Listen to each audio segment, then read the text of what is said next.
What's up everybody, I'm Brian and today we are going to be doing some fall maintenance on my Tesla. I've got some products here that we're going to go over some things and stuff you want to do to your car getting ready for fall or winter.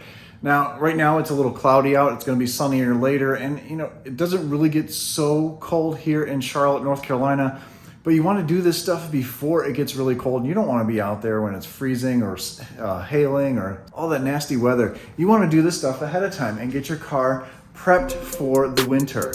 We're gonna go over a couple things today.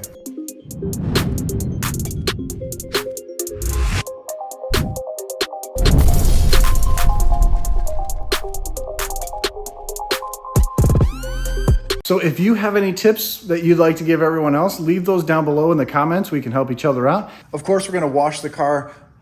My car is starting to smell, so we're going to spray this inside the evaporator coil, and then we're going to get that nasty smell out. Usually it only happens when it rains a little bit. Of course, that's washing the car. We're going to use this on the windshield wipers, and I'm going to tell you how to save some money on your windshield wipers without having to buy new wipers.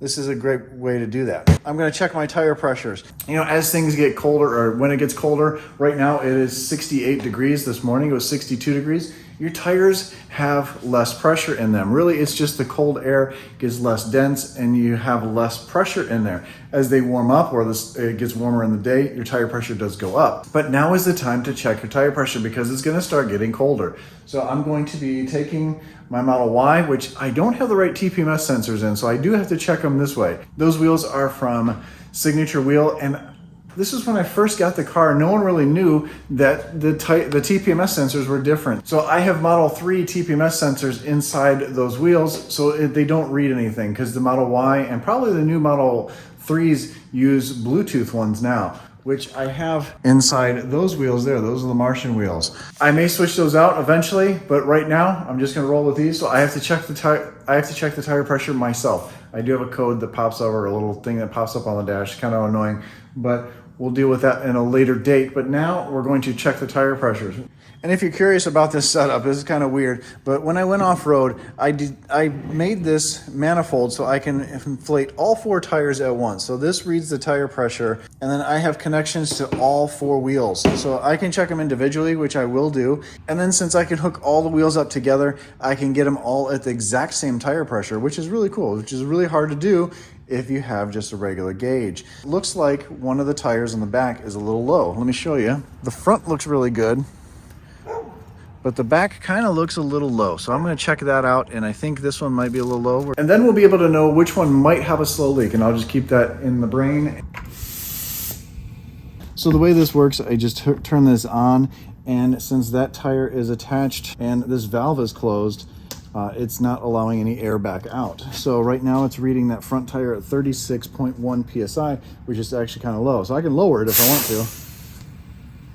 And it's gonna adjust. And that went all the way down to 34 at that point.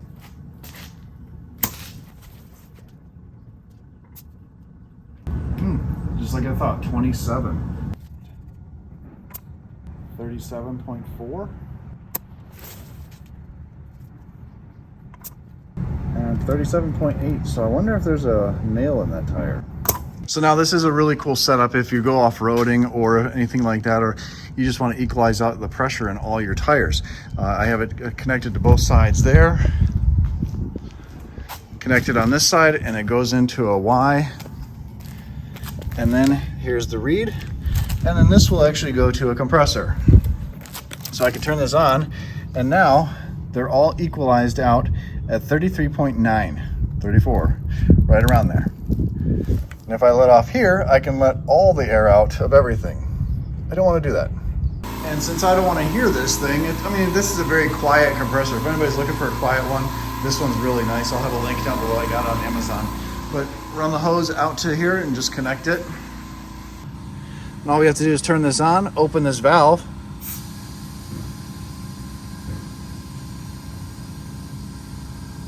And then close this off, and then it gives me a reading of all 4 tires. So that didn't do that much. Since it's 70 degrees, I'm probably gonna go to 41 PSI.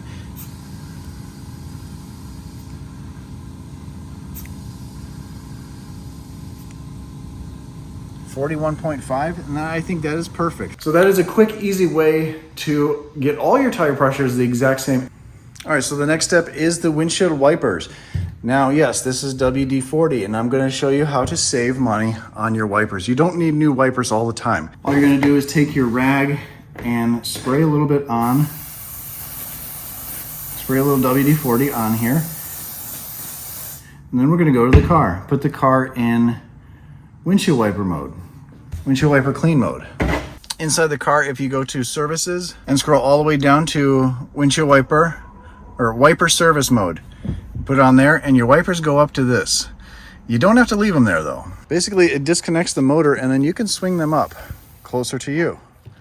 They still don't lift up that much at all, but we're gonna clean these.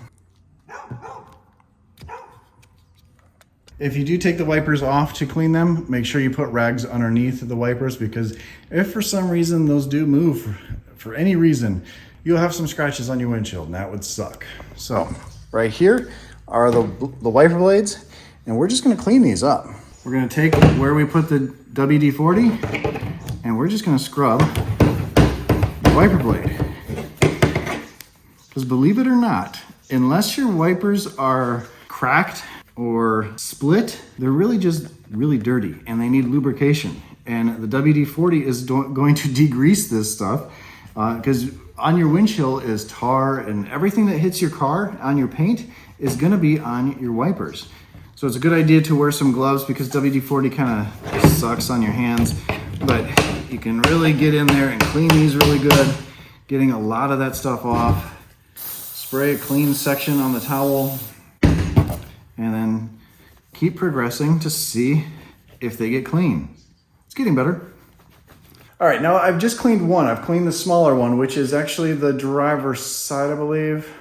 No, it's passenger side. So I'll put these back on, one dirty, one clean. Just this, without even cleaning the windshield, and see if there's a difference between these two. And then we're gonna do the other one and clean the windshield, and then, you know, same process.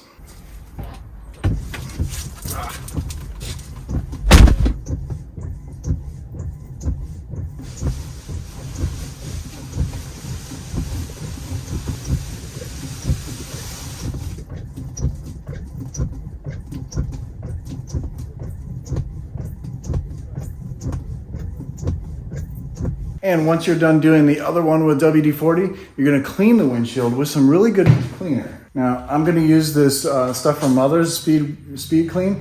This will get off a lot of the grease and everything like that, but I'm also gonna use a clay bar. And this is a clay bar. It's a speed clay bar made by Mother's as well. I have links to everything down below, but I'm gonna spray a bunch on there, and then this is going to pick up a lot of the debris and be able to clean really good, and then use some dry rags and clean the windshield. I'll probably do the inside too. Not with this, just cleaner.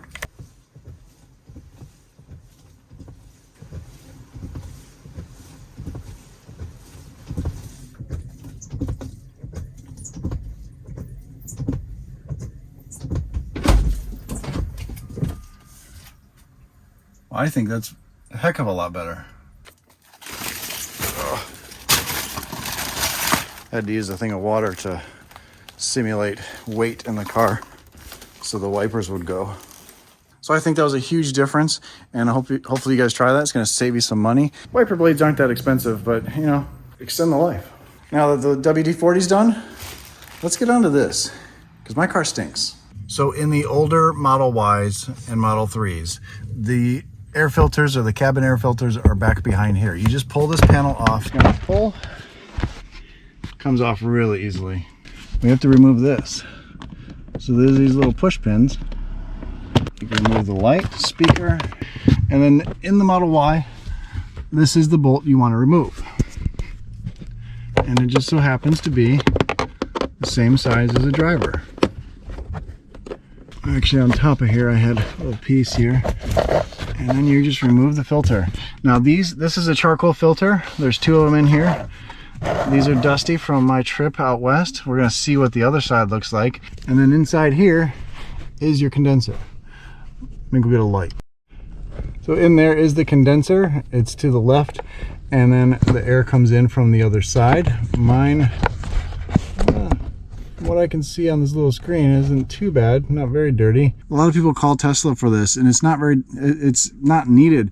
The can is not very expensive, and then you can even buy better replacement filters, which I'm gonna clean. We're gonna use the spray to clean that out.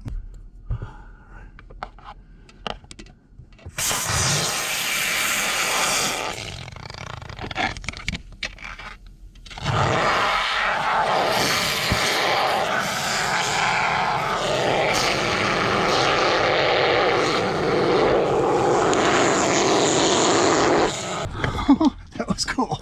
So while that is baking, while that's taking the 15 minutes, you're gonna take your filters and then you're going to clap these out. Or you can use a compressor, push the air from this side out.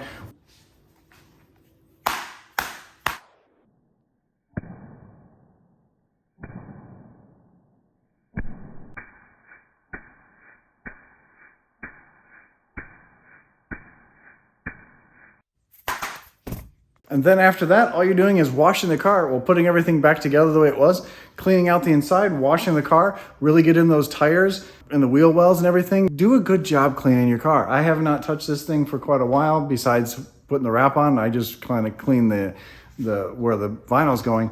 And that's what I'm gonna spend the rest of the time doing. And that's all you need to do. Really not a whole lot. Cheap stuff. WD-40's cheap. The condenser cleaner's super cheap, easy to do. And then washing your car is really easy, basic stuff. So if you have any tips that you'd like to give everyone else, leave those down below in the comments. We can help each other out. Is there something you guys do? Is there something that I missed? As always, stay awesome, stay positive, and get to cleaning your car.